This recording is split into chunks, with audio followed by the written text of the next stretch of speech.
All right, team, let's jump right in.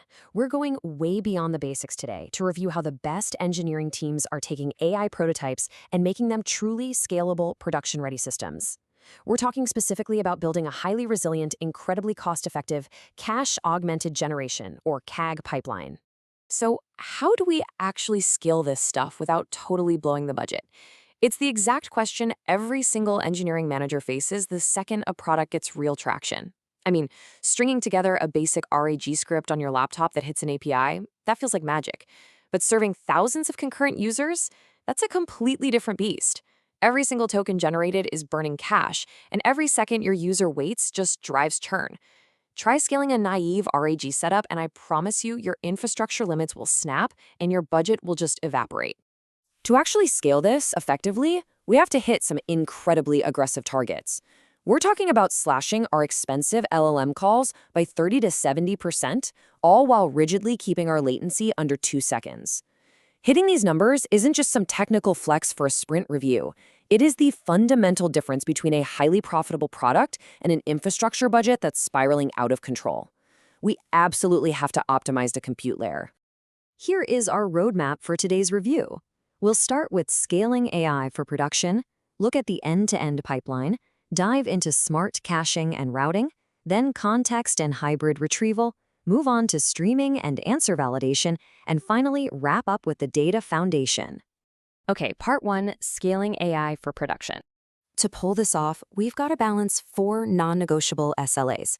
We need response times firmly under 2 seconds, bulletproof accuracy, drastically lower costs through fewer compute cycles, and an architecture that's actually built for sustainable growth.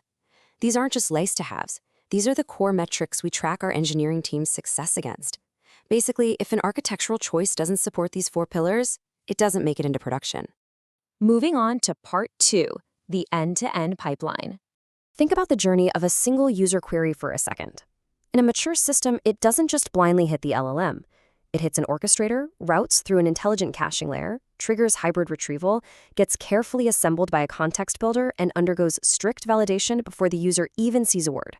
That is the critical difference between standard RAG and true cache-augmented generation. The LLM is just one very expensive piece of a highly guarded assembly line. Our main job as managers is to protect that LLM from doing any unnecessary work. Let's dig into part 3, smart caching and routing.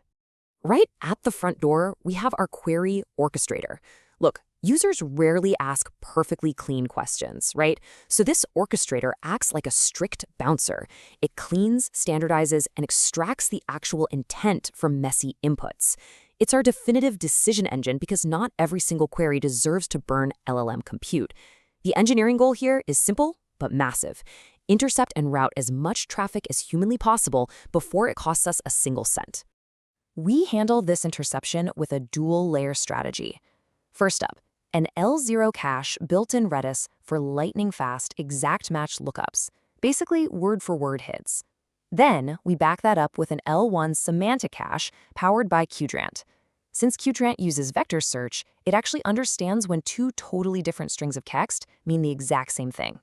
This 1-2 punch gives us incredible speed and flexibility.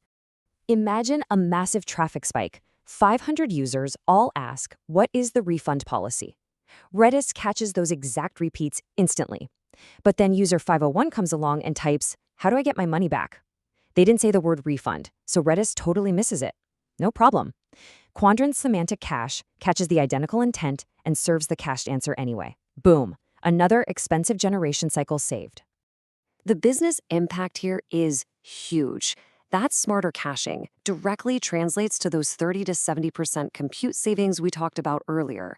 It drastically lowers the cost per query, and honestly, it's the absolute key to keeping that latency under 2 seconds at a massive scale. All right, part 4, context and hybrid retrieval. Quality over quantity. Okay, so let's say a totally novel question bypasses the cache. Now it hits the retrieval layer, where precision is everything. We use a 3-pronged hybrid search here. Vector similarity for broad meaning, combined with BM25 for exact keyword matching, because vectors are notoriously terrible at finding specific part numbers or account IDs. Finally, we apply strict metadata filtering for things like access controls. This combo feeds the system incredibly high signal context and kills hallucinations before they even start. But wait, we don't just dump all of that into the LLM.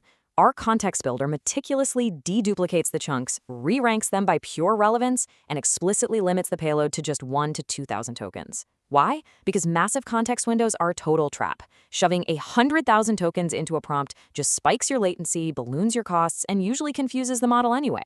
You've got to keep the prompt on a strict diet. Which brings us to part 5, streaming and answer validation. Trust, verify, then deliver. So we're finally at the generation layer. Here's a massive UX pro tip for you. We stream the tokens back using server-sent events, but we intentionally buffer the first 400 to 700 milliseconds up front. Users absolutely hate watching a disjointed, flickering single word on the screen. That tiny calculated delay guarantees they get a smooth, coherent, and high-quality start to the sentence. It changes the whole feel of the application. But what if the LLM goes rogue anyway, despite a perfect prompt? We run a rapid, defense-in-depth validation check right before full delivery. Basically, 3 concurrent checks. Is the generated answer actually grounded in our retrieved context? Are there any supported claims? And what's the overall consistency confidence score? Because in production, accuracy is king. Only validated answers actually make it out to the user. If a response fails those rapid safety checks, it gets intercepted immediately, and we trigger a safer fallback. Trust the model, sure, but absolutely verify before you deliver. Finally, part 6, the data foundation. Look, none of this fancy architecture matters even a little bit if your underlying data is garbage.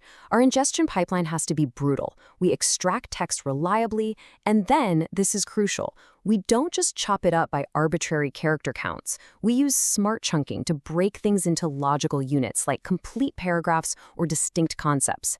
Then we tag it, embed it, and store it in Qdrant. If you mess up your chunking strategy here, your retrieval layer is inherently doomed later on. It's the oldest rule in engineering for a reason. Garbage in equals garbage out. You have to invest heavily in this foundational layer. High-quality, perfectly structured data is literally the prerequisite for reliable AI answers. So, to get real production reliability, you need to evolve from basic RAG to true CAG. Prioritize intelligent caching, rock-solid hybrid retrieval, and relentless validation. As you head back to review your own team's architecture, ask yourself, if your system is still generating every single user response from scratch, exactly how much compute budget are you burning today that a semantic cache could have saved you yesterday?